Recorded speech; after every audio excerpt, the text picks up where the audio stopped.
Hello दोस्तों, कैसे हैं आप। एक बार फिर से आपका स्वागत है आपके अपने YouTube चैनल जीके अड्डा 360 में। और आज हम टॉपिक लाए हैं प्राचीन भारत का पार्ट 3। और इस टॉपिक में देखिए मैंने धर्म टॉपिक को उठाया है। सबसे पहले हम धर्म को पढ़ रहे हैं। सबसे पहला वीडियो बौद्ध धर्म था, दूसरा जैन धर्म, और आज हम पढ़ने जा रहे हैं इसका नाम क्या है, शैव संप्रदाय या शैव धर्म।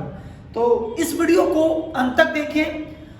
अगर आपके दिल को छू जाए, लगे कि वाकई में मैंने आपको शानदार बताया, तो आप इसे लाइक कीजिए, सब्सक्राइब कीजिए और जितना अधिक से अधिक हो शेयर कीजिएगा। मेरे पास डिजिटल बोर्ड नहीं है, लेकिन यकीन मानिए हम आपको कोशिश करेंगे कि सभी बातें एकदम बिल्कुल आसान शब्दों में समझा दें। आइए पढ़ते टॉपिक शैव संप्रदाय प्राचीन भारत का पार्ट 3 है ये। सबसे पहले हम बात कर लेते हैं कि शैव संप्रदाय या शैव धर्म किसे कहते हैं। तो भगवान शिव को पूजा करने वाले, भगवान शिव को पूजा करने वाले या मानने वालों को क्या कहते हैं, शैव कहते हैं। और इससे संबंधित धर्म को शैव धर्म कहते हैं। यानी सिंपल सी बातें हैं क्या, कि जो भगवान शिव को मानते हैं, भगवान शिव में आस्था रखते हैं, विश्वास करते हैं, है ना, यही शैव संप्रदाय, शैव या शैव धर्म कहलाता है। लेकिन एक चीज याद रखेंगे आप, बहुत इंपॉर्टेंट है, कभी कभी समझ में आना चाहिए कि संप्रदाय क्या होता है।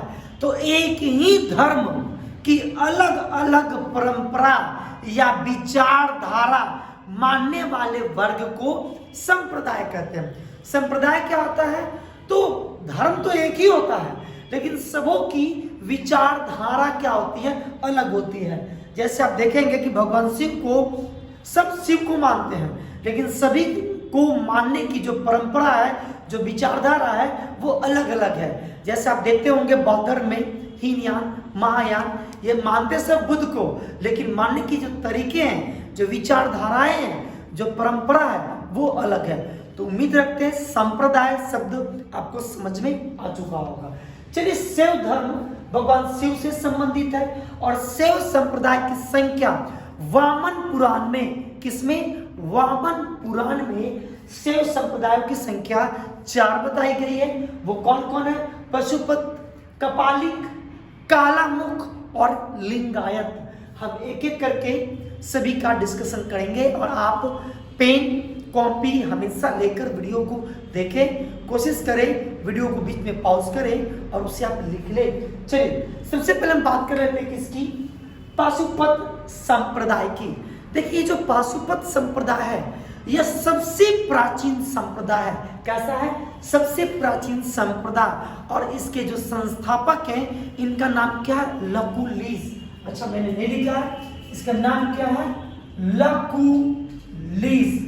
और जानते हैं, ऐसा कहा जाता है लकुलिस के बारे में कि जो पशुपत संप्रदाय के जो संस्थापक है, इनको ऐसा माना गया है कि भगवान शिव के 18 अवतारों में से एक अवतार यह भी है।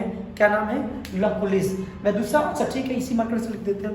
अगला हम बात कर लेते हैं अनुयायी की, बात कर लेते हैं। इनके जो अनुयायी होते हैं, इनको पांचार्थिक कहा गया है। क्या कहा गया, पांचार्थिक। ठीक है, याद रखेंगे। और बात कर लेते हैं इनके प्रमुख ग्रंथ का। तो इनका जो प्रमुख ग्रंथ है इसी के नाम पे है। क्या नाम है, पशुपत सूत्र। क्या है, क्या है, पशुपत्र सूत्र। कहीं कहीं पे पाशुपत भी मिलेगा।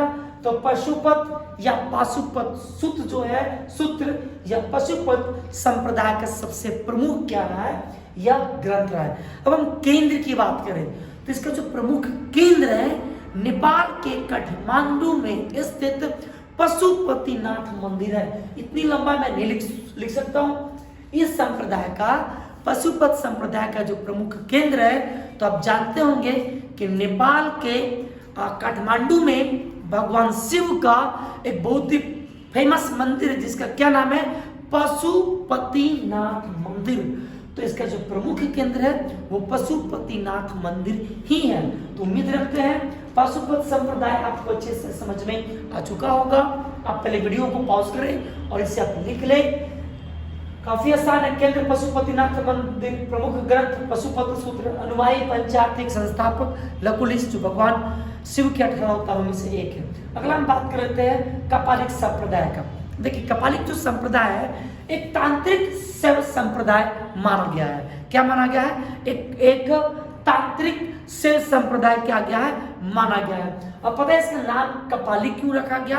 क्योंकि कपाल के माध्यम से यह भोजन पान वगैरह करते हैं, खोपड़ी जिसे कहते हैं कपाल, अतः इस संप्रदाय का नाम क्या है? कपालिक संप्रदाय कहा गया है। इसके जो इष्टदेव कहे या संस्थापक हैं वो है भैरव और इनका जो प्रमुख केंद्र है वो है सैल।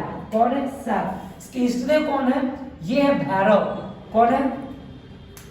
इसके इष्टदेव है भैरव। मैं नहीं लिखूंगा तो भी आप लिख लीजिएगा, अगर मैं बोलूंगा तो। अब प्रमुख केंद्र जो है वो कौन है? सैल। तो दो बातें याद रखें। और जानते हैं यह जो संप्रदाय है कपालिक, यह तामसी प्रवृत्ति का संप्रदाय है। कैसा प्रवृत्ति? तामसी प्रवृत्ति के संप्रदाय माना गया है। इष्टदेव कौन है? भैरव। और प्रमुख केंद्र कौन है? श्री सैल।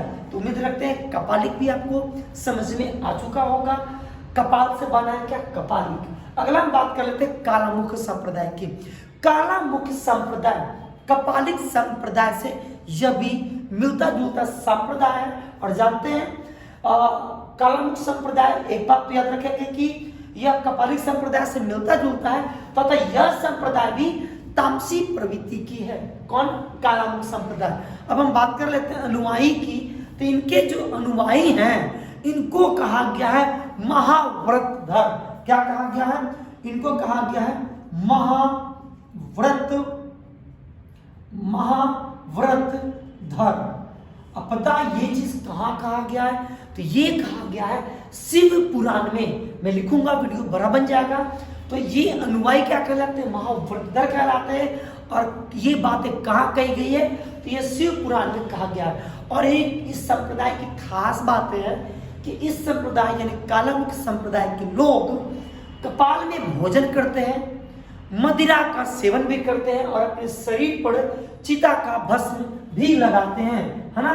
जो जगह लगाते हैं। तो क्या खास बात है? एग्जाम में आएगा कि कौन सा ऐसा संप्रदाय है जो अपने शरीर पर चिता का भस्म लगाते हैं, तो वो संप्रदाय कालामुख। अगला हम बात कर लेते हैं लिंगायत संप्रदाय का। तो सबसे पहले आप यह याद रखें कि लिंगायत संप्रदाय को जंगम भी कहा गया है और वीर गति भी कहा गया है। लिख लीजिएगा, इसे जंगम के नाम से भी जानते हैं और साथ में इसे वीर गति भी कहा गया है। लिंगायत संप्रदाय का अन्य नाम जंगम भी है तथा साथ ही साथ इसे वीर गति के नाम से भी जानते हैं। हम बात कर रहे थे प्रवर्तक। इसके प्रवर्तक कौन है? तो इसके जो प्रवर्तक है उनका नाम है अल्लभ प्रभु। क्या नाम है? अल्लभ प्रभु। चलिए, लिंगायत संप्रदाय को जंगम या वीरगति के नाम से जानते हैं और इनके जो प्रवर्तक है वो अल्लभ प्रभु है। एक बात और याद रखेंगे कि यह जो लिंगायत संप्रदाय है, यह लिंगायत संप्रदाय दक्षिण भारत में प्रमुख काफी प्रसिद्ध रहा है और दक्षिण भारत में खासकर कर्नाटक राज्य में, कर्नाटक क्षेत्र में यह सबसे ज्यादा प्रसिद्ध रहा है। अगर आपसे एग्जाम में पूछे कि लिंगायत संप्रदाय दक्षिण भारत के किस क्षेत्रों में सबसे ज्यादा प्रसिद्ध रहा, तो वह कौन है? कर्नाटक। और एक चीज याद रखेंगे कि इस संप्रदाय के लोग शिवलिंग की पूजा करते हैं। तो उम्मीद रखते हैं यहाँ तक आपको अच्छे से समझ में आ चुका होगा। पशुपत संप्रदाय, कपालिक, कालामुख, लिंगायत, यह 4 संप्रदाय है। किसके हिसाब से यह 4 संप्रदाय है? तो वामन पुराण में शैव संप्रदायों की संख्या 4 बताई गई है। एक और संप्रदाय जो शिव से संबंधित है, भगवान शिव से संबंधित है, वो है नाथ संप्रदाय। वीडियो लंबा ना बने, मैंने बहुत सी बातों को लिख दिया क्योंकि ये बड़ी बड़ी बातें थी। नाथ संप्रदाय, इसके जो संस्थापक थे इनका क्या नाम था? तो मस्तेंद्र नाथ। लेकिन इनका इस धर्म का, नाथ संप्रदाय का व्यापक प्रचार प्रसार यह बाबा गोरखनाथ के समय हुआ और इनके द्वारा जो प्रतिपादित सिद्धांत हैं उन सिद्धांतों को तंत्र कहा गया है। क्या कहा गया? तंत्र। अगली हम बात कर लेते हैं कुछ महत्वपूर्ण बिंदु पे जो एग्जाम के दृष्टि से बहुत ही महत्वपूर्ण है। देखिए कभी कभी बोलने में गलती हो जाती है, क्योंकि मुझे कंटिन्यू बोलना पड़ता है ना। तो अगर बोलने में कहीं अगर कोई गलती हो जाए तो आप इस चीज़ के लिए हम आपसे क्षमा चाहते हैं, लेकिन फिर भी मैंने कोशिश किया है कि जितना ज़्यादा हो सही बोले और सही लिखे भी। चलिए हम बात कर लेते हैं सबसे पहले कि शिवलिंग की उपासना का सबसे पहला साक्ष्य कहाँ मिलता है। तो सबसे पुराना है ना हड़प्पा सभ्यता में शिवलिंग की उपासना का सबसे पहला साक्ष्य मिलता है। लेकिन शिवलिंग पूजा का सबसे पहला स्पष्ट वर्णन कहाँ मिलता है? तो सबसे पहला स्पष्ट वर्णन मत्स्य पुराण में मिलता है। देखिए कंफ्यूज मत होइएगा, एक कहता है कि साक्ष्य कहाँ मिलता है तो हड़प्पा सभ्यता में, लेकिन वर्णन कहाँ मिलता है, किस ग्रंथ में मिलता है स्पष्ट वर्णन, तो कहाँ पे मिलता है? मत्स्य पुराण में। देखिए भगवान शिव के लिए एक रुद्र शब्द का भी इस्तेमाल किया गया है, और रुद्र शब्द का इस्तेमाल कहाँ से किया गया? तो ऋग्वेद में है ना। रुद्र और ऋग्वेद नाम मिलता जुलता रहेगा, कंफ्यूज नहीं होइएगा। और रुद्र के पत्नी के रूप में माता पार्वती का नाम मिलता है, और ये माता पार्वती का नाम का मिलता है। तो ये तैत्तिरीय अरण्यक में माता पार्वती का नाम रुद्र के पत्नी के रूप में यानी शिव के पत्नी के रूप में मिलता है। अब भगवान शिव को भव, सर्व, पशुपति, भूपति भी कहा गया है। और कहा गया है किस वेद में कहा गया? अथर्ववेद में। और अगला हम बात कर लेते हैं कि नायनार संत किससे संबंधित है? नायनार तो ये संबंधित है शैव धर्म से। भगवान शिव को मानने वाले संतों को नायनार संत कहा गया है, और इनकी संख्या 63 बताई गई है। कुछ महत्वपूर्ण शासक रहे हैं जो शैव धर्म को मानते थे, जैसे राष्ट्रकूट, जैसे पल्लव, जैसे चालुक्य, चोल इत्यादि। ये प्रमुख शासक रहे जिन्होंने अपना राजकीय धर्म शैव धर्म रहा, शिव धर्म रखा। अब हम बात कर रहे थे एग्जाम में बहुत इंपॉर्टेंट है कि एलोरा के कैलाश मंदिर का निर्माण कब हुआ था? तो एलोरा के कैलाश मंदिर का निर्माण कब हुआ? तो राष्ट्रकूट वंशों ने कराया।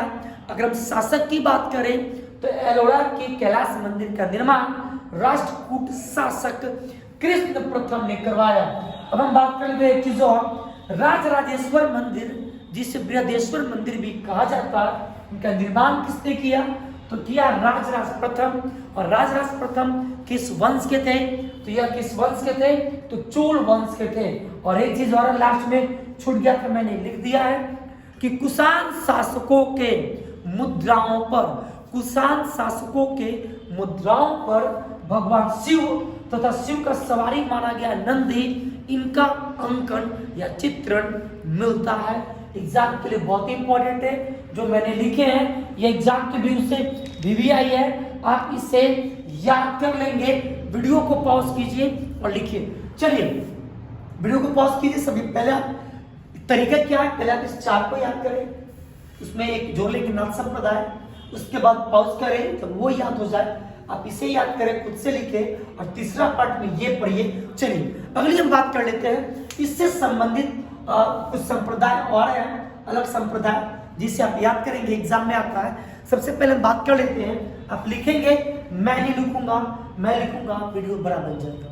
सबसे पहले हम बात कर लेते हैं आजीवक संप्रदाय का। तो आजीवक संप्रदाय के जो संस्थापक माने जाते हैं उनका नाम क्या? मखली पुत्र गोसाल। क्या नाम है? मखली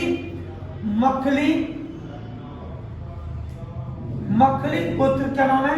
गोसाल। देखिए मैं बार बार कर रहा हूं, मैं नहीं लिख सकता, आप लिखिए।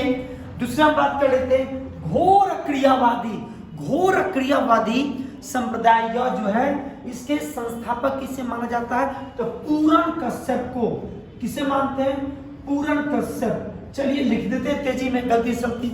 अगला हम बात कर लेते हैं यदृक्षवादी के संस्थापक किसे माना जाता है? किसे मानते हैं? आचार्य अजीत को।